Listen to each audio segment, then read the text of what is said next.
आणि main cooking काउंटरच्या समोर एक सर्व्हिस ओटा आहे. हा पूर्ण मोठा सर्व्हिस ओटा आहे. सेम साईज घेतली आम्ही दोन्ही ओट्याची.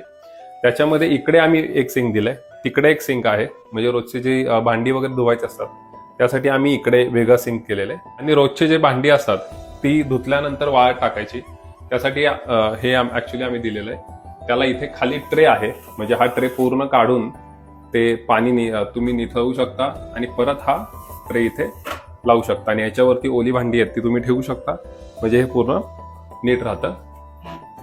तर अशा प्रकारे आम्ही हे डिझाईन केलेलं आहे. हे आम्ही काही ओपन हे दिलेले आहेत. इथे आम्ही मोठे ड्रॉवर दिलेत.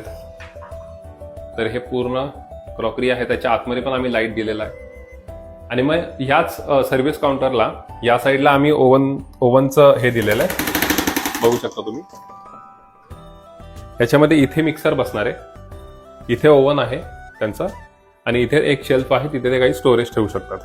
त्यानंतर खाली आम्ही इथे विकर बास्केट दिल्यात, 3 विकर बास्केट आहेत या.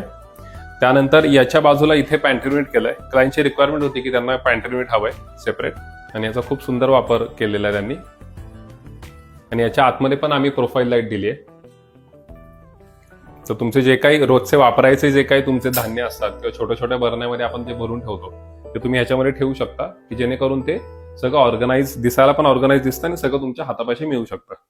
त्यासाठी आम्ही हे असं डिझाईन केलेलं आहे.